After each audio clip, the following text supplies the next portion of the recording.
Right, hello, welcome back. How's it going? It's me, Ryan Thwaites, with another episode of the beginner series for guitar. So, if you've been joining us up until this point, you will know that we've covered quite a lot of basics, general stuff that you really need to know to build those foundations to play your instrument. For those of you who haven't joined us, we've looked at how to hold the instrument, how to fret notes, how to read tab, which is a form of notation for guitar. We've learned a scale, 2 chords, and a little bit of picking and a little bit of strumming, just some basic stuff. Now, I feel that this is a nice time to, it's glaring a lot, isn't it? This is a nice time to talk about something that I think is quite important to get your head around, in the beginning at least. It is based upon something that I saw many years ago, so this is not my idea, but it does work out really nicely. Okay, hands, mind, ears, hands, ears, hands, mind. However many combinations you want to look at it, but there you go. It's a bit like the fire triangle. If any of you have lit a fire before, you'll know that you need fuel, oxygen, and heat, right? If any of those aren't present, the fire's not going to light. Or burn, it'll go out if one of those disappears. So this is a little bit like that. This is going to get you thinking about some of the aspects that aren't necessarily related to guitar, but it's sort of more of a mindset. That glare is really annoying me. Hold on, let's see if I can get that out. Is it annoying you? I'll just ignore it. Right, so if you think about what's happening when we're playing an instrument, okay, it's quite a complicated process. We're looking, in some cases, we're looking at the page, we're reading the music, our brain is telling our hands to do it, our hands are then doing it, we're then listening to the sound that our hands are making, it's going back via our brain, through our eyes to the music to check if we're doing it right.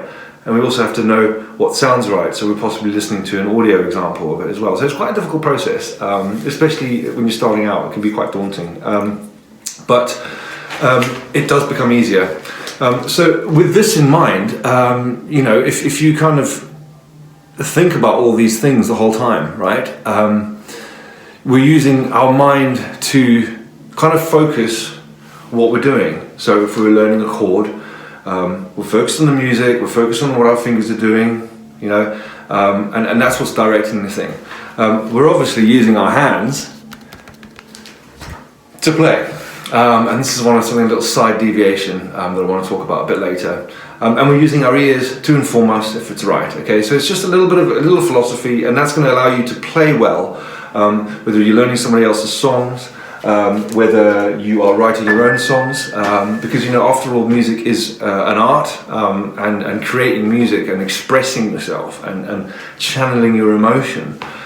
If you have something to say about the world or about yourself, do it through song, do it through music. It's a beautiful thing. It's cathartic and therapeutic and damn good fun. But these are the things that are going on the whole time that we need to take care of, as well as all the things that I've been teaching you in the class. So there's quite a lot going on, but baby steps, and it will start to come. And you just got to trust in that process. And so I suppose maybe this is the main body of the exercise. I just wanted to answer a question that I actually came up in class. Well, it comes up a lot. I teach a scale, and the student says, "Why am I playing a scale?" Okay, so if you've watched the previous episode, you'll know what a scale is. But it's a series of notes that goes up and down. Maybe just click back and watch my video on that. But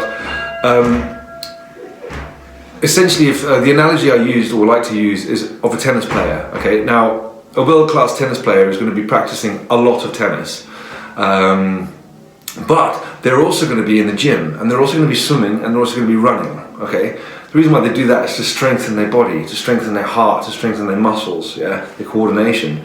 So you can think of playing your scales, and this is so important. You can think of playing your scales, and later on when I introduce it in this series, your arpeggios, or even your little chord studies, like your chord progressions, which we will get to as well. Again, this is just a little chat I wanted to have with you. If you play them regularly and often, like use them as a warm-up before you're trying to practice your song, okay? it's like being in the gym. Okay, you're doing the equivalent of your tennis player having a run. They're not practicing tennis, they're having a run.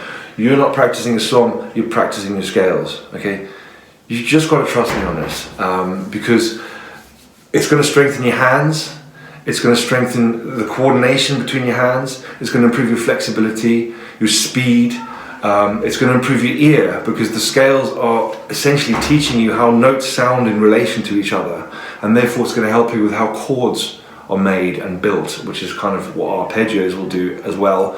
But they're much the same thing. You're training your ear, you're training your hands, and you're training your mind together as a thing.